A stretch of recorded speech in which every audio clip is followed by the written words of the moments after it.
नमस्कार, मैं रचना शर्मा चढ़ती कला टाइम टीवी देख रहे हैं सभी दर्शकों का स्वागत करती हूं। आप देख रहे हैं हरियाणा के समाचार। समाचारों की शुरुआत से पहले एक नजर आज की मुख्य सुर्खियों पर।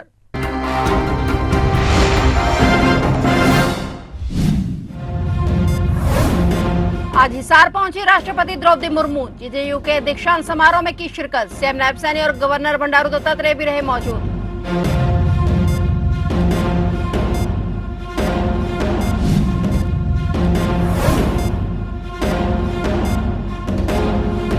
हरियाणा विधानसभा बजट सत्र का दूसरा दिन दोपहर 2 बजे के बाद शुरू हुआ बजट सत्र। नायब सरकार को घेरने की तैयारी में विपक्षी विधायक। छत्तीसगढ़ हुई रेड की सियासत पहुंची हरियाणा तक। भूपेश बघेल के घर ईडी की रेड पर कुमारी शैलजा का बड़ा बयान। कहा, पहले से ही टारगेट करने की कोशिश।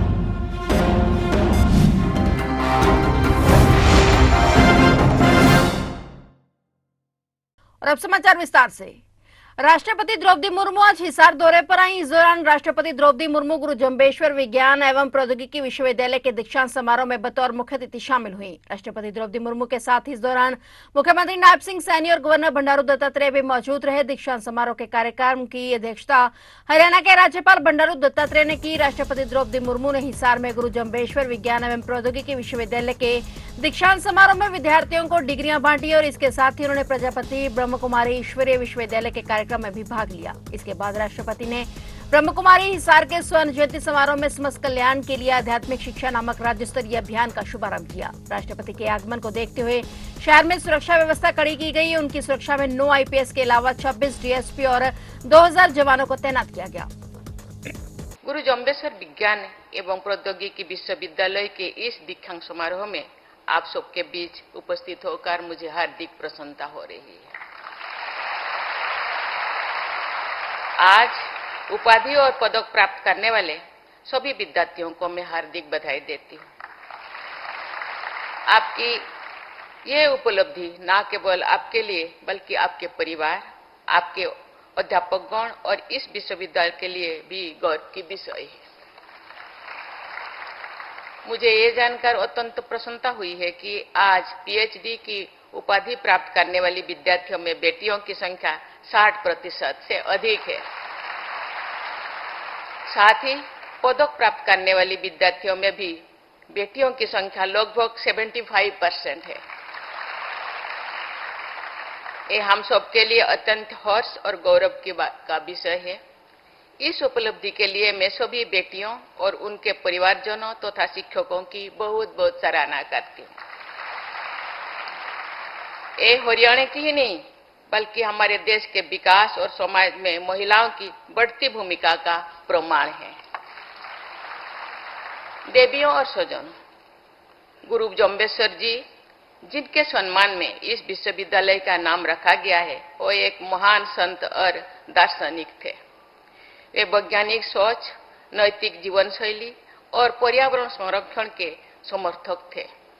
मैं उनकी स्मृति में सादर नमन करती हूँ। आज हरियाणा विधानसभा के बजट सत्र का दूसरा दिन है, जो कि दोपहर 2 बजे के बाद शुरू हुआ। इस दिन के सत्र की शुरुआत में राज्यपाल के अभिभाषण पर चर्चा की गई, जिसमें विपक्ष की ओर से सरकार पर सवाल पूछे गए। और बता दें कि 7 मार्च को बजट सत्र के पहले दिन राज्यपाल ने अभिभाषण दिया था, जिसमें उन्होंने नायब सरकार की बड़ी उपलब्धियां गिनवाई थी। इसके साथ ही उन्होंने बीजेपी सरकार के उन कामों के बारे में भी बताया था जो कि अभी चल रहे हैं और जल्द ही पूरे हो जाएंगे। हरियाणा में बीजेपी के तीसरे टर्म की सरकार के अब तक के कार्यकाल के लिए बड़े फैसलों को, कमियों को लेकर विपक्ष दल के नेता सरकार से जवाब मांग रहे हैं। बता दें कि विधायकों के सवाल पूछने के बाद शून्यकाल होगा, जिसमें विपक्ष के विधायक राज्य के प्रमुख मुद्दों पर सरकार को घेरने की कोशिश करेंगे। हरियाणा सरकार ने बजट सत्र को 28 मार्च तक चलाने का प्रस्ताव रखा है। इसके अलावा 17 मार्च को सदन में सीएम नायब सैनी बजट पेश करेंगे। हालांकि इसकी तारीख पर आज मोहर लगाकर अंतिम फैसला लिया जाएगा। छत्तीसगढ़ के पूर्व सीएम भूपेश बघेल और उनके बेटे चैतन्य बघेल के भिलाई स्थित आवास पर आज सोमवार 10 मार्च को ईडी ने रेड डाली है। और इस बीच छत्तीसगढ़ हुई रेड की सियासत अब हरियाणा तक पहुंच गई है। इस पर कांग्रेस की ओर से तीखी प्रतिक्रिया आई है। हरियाणा से कांग्रेस की सांसद कुमारी शैलजा ने कहा कि यह सारा कुछ राजनीति से प्रेरित है। पहले से ही कोशिश की गई टारगेट करने की, उसी का सिलसिला जारी है। सांसद कुमारी शैलजा ने कहा कि बीजेपी राजनीतिक प्रतिद्वंदियों पर ईडी और एजेंसियों का इस्तेमाल करती है। कांग्रेस पार्टी इन चीजों से दबने वाली नहीं है। बता दें कि कुमारी शैलजा छत्तीसगढ़ में कांग्रेस की प्रभारी रही हैं।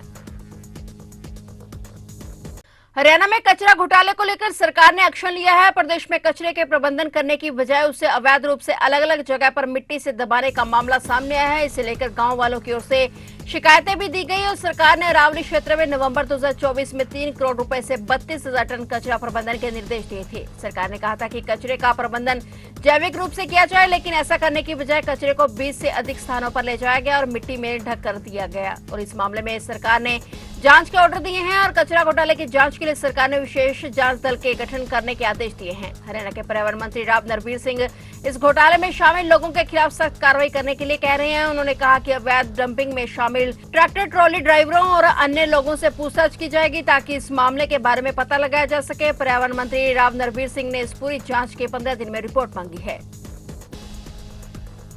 हिमानी नरवाल हत्याकांड की जांच चल रही है। इस बीच पूर्व मुख्यमंत्री भूपेंद्र सिंह हुड्डा परिवार को सांत्वना देने के लिए विजयनगर स्थित हिमानी नरवाल के घर पहुंचे। उन्होंने हत्या के मामले में जांच के लिए हर संभव मदद करने का आश्वासन दिया है। इस दौरान हुड्डा ने हिमानी की मां से कहा कि किसी पर शक है तो नाम बताओ। भूपेंद्र हुड्डा ने कहा कि पार्टी का पूरा साथ मिलेगा। बता दें कि इससे पहले हिमानी नरवाल के भाई और मां ने इस मामले में किसी बड़ी साजिश होने का आरोप लगाते हुए मुख्यमंत्री नायब सिंह सैनी से जांच करवाने की गुहार लगाई थी, जिस पर नायब सैनी ने कहा था कि चिंता मत करो, दूध का दूध और पानी का पानी करेंगे।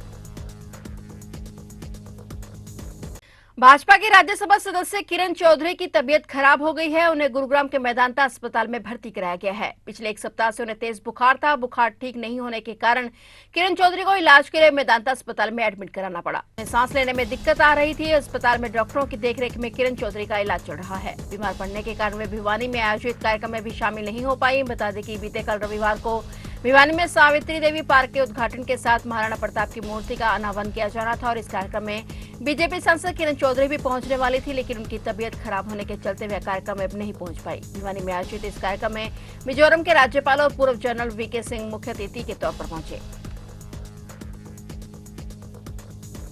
हरियाणा के भिवानी में एक व्यापारी का अपहरण कर बंधक बनाकर मारपीट का मामला सामने आया है। पीड़ित व्यापारी फिलहाल भिवानी के नागरिक अस्पताल में भर्ती है, जहां उनका उपचार किया जा रहा है। पुलिस ने इस मामले में पीड़ित की शिकायत पर आरोपी को गिरफ्तार कर लिया है। पुलिस इस मामले की जांच कर रही है। सिटी थाना प्रभारी सत्यनारायण ने बताया कि पुलिस को जानकारी मिली थी कि हनुमान गेट पर एक व्यापारी सुनील कोकड़ा को किडनैप कर मारपीट की गई, जिसके बाद मौके पर पहुंची पुलिस ने मामले की जांच की। पीड़ित ने शिकायत में बताया कि आरोपी ने उनका अपहरण कर उन्हें बंधक बना लिया और फिर मारपीट की। मारपीट के बाद जबरदस्ती उनके पैसों की ट्रांजैक्शन कराई गई और पुलिस ने मामले की जांच करते हुए संदिग्ध आरोपी हंसराज उर्फ हंसा का फोन चेक किया और उसके फोन में रुपयों की ट्रांजैक्शन पाई गई, जिसके बाद पुलिस ने आरोपी को काबू किया। और थाना प्रभारी ने बताया कि आरोपी हंसराज उर्फ हंसा के खिलाफ विभिन्न धाराओं के तहत 20 से ज्यादा मामले दर्ज हैं।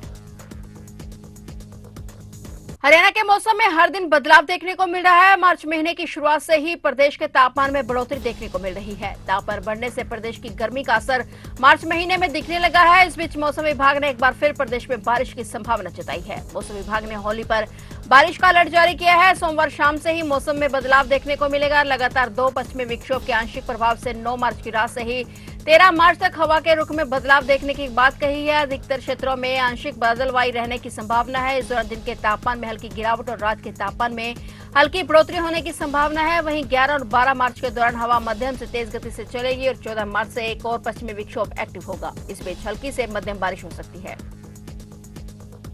फिलहाल हरियाणा के समाचारों में इतना ही और नए समाचारों के साथ फिर से हाजिर होंगे। तब तक के लिए देखते रहिए चढ़ती कला टाइम टीवी।